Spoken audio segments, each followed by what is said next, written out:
ग्राम घूरपुर में सत्याग्रह आंदोलन शुरू। नमस्कार, मैं हूं ब्रजेश और आप देख रहे हैं वीके न्यूज 24। नरसिंहपुर जिले के गाडरवाड़ा के समीप ग्राम घूरपुर का मामला सामने आता है, जहां आपको बताते हैं ग्राम घूरपुर के दोनों ओर नदी होने के कारण आवागमन की गंभीर हालत है।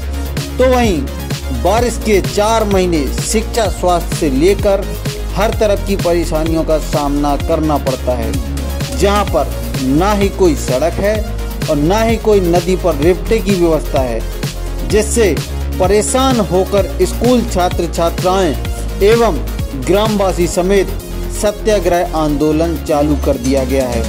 विधानसभा चुनाव नजदीक आ रहा है, वोट की चिंता हर नेता को है, लेकिन ग्राम घूरपुर की चिंता किसी को भी नहीं। कहीं ना कहीं शासन प्रशासन व सरकार की लापरवाही का खामियाजा ग्रामवासियों को उठाना पड़ रहा है। मेरा नाम भारती धानक है, मैं ग्राम घूरपुर की लड़की हूँ।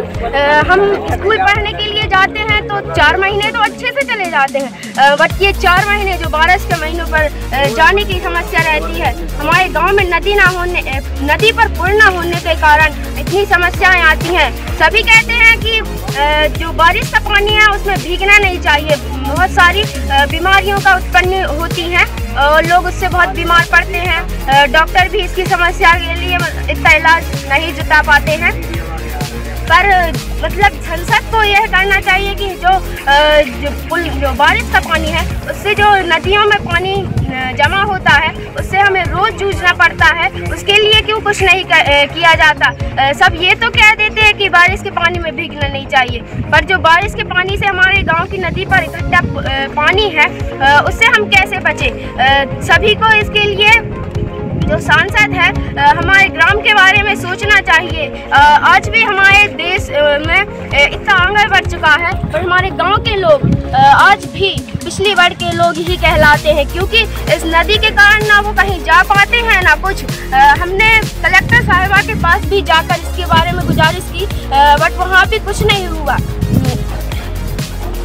हम गाडरवाड़ा एसडी मैडम के पास भी गए, पर वहाँ भी हमारे गांव के बारे में कुछ सुनवा ही नहीं हुई। आज भी हमारे गांव में सिर्फ और सिर्फ इस नदी के कारण लोग पीछे रह जाते हैं।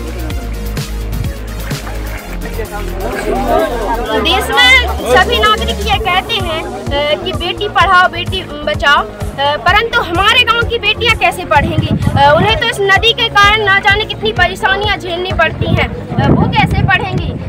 ये सब सिर्फ देश में जो शहर में रहती हैं उन लड़कियों के लिए है या हम ग्राम की लड़कियों के लिए भी है।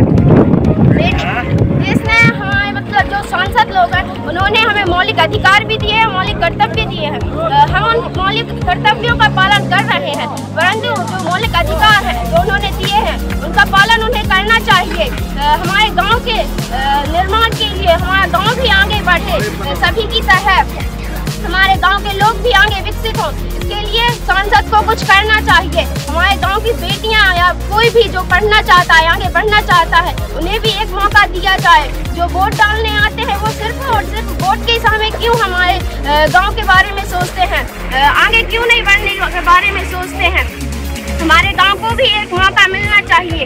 जब वोट डालने आएंगे तो सबसे पहले हमारे गांव में पुल निर्माण हो, तभी हम वोट देंगे। नहीं तो इस देश में जितने भी पुल निर्माण हुए हैं उन सबको ध्वस्त कर दिया जाए, तभी हम नदी पर जल सत्याग्रह आंदोलन करने जा रहे हैं, जिसमें सभी स्कूल के बच्चे और बुजुर्ग युवा साथी। रिफ्टा नहीं तो वोट नहीं, रिफ्टा नहीं तो वोट नहीं।